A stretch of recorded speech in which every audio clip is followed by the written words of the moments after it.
It's Wednesday, May the 11th, King of the Mountain State Show. I'm Chase Hill. It's presented by the Dutch Miller Auto Group. I'm sitting down today with the gamer, Andrew Toppin. Andrew, thanks for being here, man. Yes, sir. Hey, man, I've noticed like everybody knows you. Like you train in Puerto Rico, but like the Bobby Freshnesses, Virginia, all throughout the area, like the Tennessee fighters, all those guys, like everybody knows you. You've been in this thing for a while now, huh? I've been fighting for going on 3 years now. I originally started with a group called the Underground Fight League on YouTube. That's where I met Bobby Freshness, Brandon Rogers, all those guys from like the little tip of West Virginia closest to Virginia. So we used to run events out in Caswell, Virginia, and that's how I met Bobby, Brandon, all of them. Yeah, I knew that you knew all those guys, and there must be some kind of story there. All right, let's talk about the last event. The last event, you were fighting Charles Moore. You came in on point. You were ready to go. This is something you had circled early in the year that you wanted to be a part of this tournament, and you came in, you showed out right off the bat. First fight, ended up finishing. I think it was, after 2 rounds, he had enough. Tell me, what was your mental approach? I know you looked good. You were ready to go. So before that fight, I had talked to my coach, Elvin Leon Brito, and all he told me to do was have fun. Like we take fighting very seriously down here. Obviously, Elvin's a world champion. Lorenzo's a world champion. We got a guy named Chris that is about to go fight bare knuckle and stuff too. So, I mean, this is literally all we do. We train, we run, and we train every day.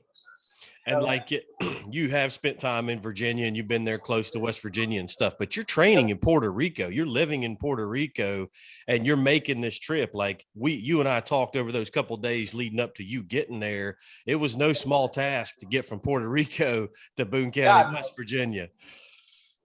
God, no.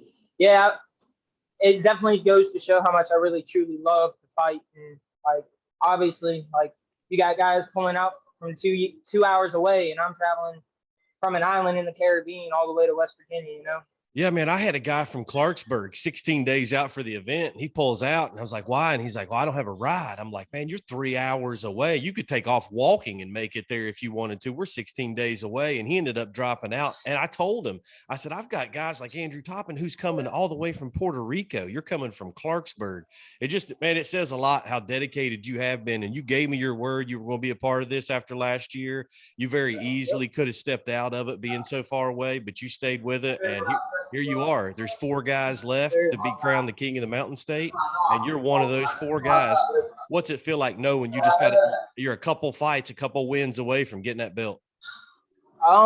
So for me, it's not really about the belt. Like the belt's cool and all. It'll be cool to be able to bring another belt down to the jungle camp here in Puerto Rico. But for me, it's just I have pro aspirations. I want to be a professional at this. I want this to be my career. I want to be able to live solely off of training and solely off of fighting. So this is just a stepping stone in my journey to getting to where I want to be in my fighting career, you know? So for me, if I can treat everything I do, whether it's USA boxing stuff here in Puerto Rico or King of the Mountain State or an MMA fight in Richmond, Virginia, because I was offered an MMA fight in Richmond in June as well. But if I can treat everything as a professional, it'll make it easier to be a professional when I am, you know? Well, and winning this thing, you get a pro boxing contract. You don't have to use it right away, but it's waiting there on you if it's something you ever decide to do. And, you know, if you do end up winning it all, we'd love to have you. Moving forward, man, you got like one of the biggest matches on the card now. Like this one became personal. It was personal before you guys got in the ring, and then you fought back in December down in Huntington. It was you and Justin Milam out of Parkersburg, the Doghouse Gym. You guys both are at the top of your class, and he was a little better that night, but you'll tell the story. You probably beat yourself that night. Here we are. Oh, yeah. A spot opens up. He's back in it. Go back to December. Tell me a little bit about the fight in Huntington. It didn't necessarily go your way, but tell me a little bit about that experience. So I just want to clear the air real quick. I cut 20 pounds in under 48 hours for that fight. He didn't cut anything. So I was dehydrated. I honestly looked like I was doing drugs. Like looking back at the pictures I got from right before I walked out, I looked like I was doing drugs. And I hadn't been running. I didn't really take the fight camp seriously like I should have because I had a lot of personal stuff going on. And Like that's on me. That's solely on me. Like mad props to Justin for stepping up and taking this fight again. Like, but he was better than me that night, but he did not beat me. If you go back and watch that fight, like I'm not talking shit, I'm just talking fact. If you go back and watch that fight, he was not beating me.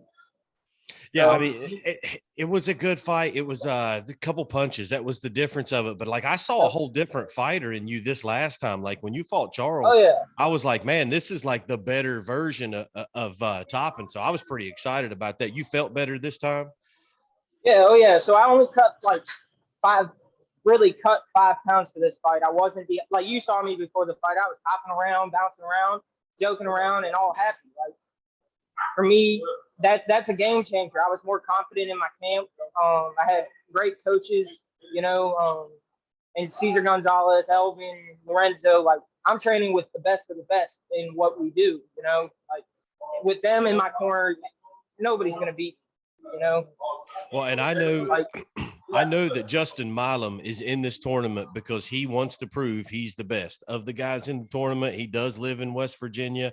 Of all the people that's kind of entered into it, his goal is to prove he's the best. He wants to win it all. He rightfully belongs, just like you do. I haven't put the fight card together yet, but I know that you guys are going to be near the end of it. Like this is a big fight. It's personal. It's rematch. You've seen each other. Most guys don't voluntarily take a fight like this, and you did, and he did. It's awesome. The fight we're talking about is coming up on June 18th in Charleston. June 18th in Charleston, West Virginia. It's the capital city. I've been promoting 11 years. We've never been to Charleston. It's a big venue. I'm excited about it. You guys have helped us get there. So tell me what we expect. Things are going to go a little bit different this time, huh? I mean, I'm hoping for a good fight. I know I'm going to implement my game plan as best as possible. I know Justin's going to do the same. So may the best man win. But at the end of the day, I do think that I'm going to be the best man that night. Hey, whoever wins is then one fight away. They'll put you or Justin in the finals in position to win that belt, pro contract, stuff like that. Man, thanks for sitting down with me. I know you've been putting in some work training. I know this is important to you. God, what a fight it's going to be, man. What a great night. All right. Before we hop off, I want to just shout out a couple sponsors right quick. Kiss My Fist Med Company, Fighter's Friend, Just Blaze, the Rebels Den, all them. Without them, none of this would be possible. I wouldn't have been able to fight last month. So huge shout out to them. June 18th, Charleston, West Virginia. It'll be streamed live, pay-per-view, combatsportsnow.com. Tickets are available at fightertix.com/king. All the links on our page. Thanks, man, for sitting down talking to me. I'll check back with you when we get closer to the end. I can't wait to watch you fight again, man. Yeah, thank you. I appreciate you.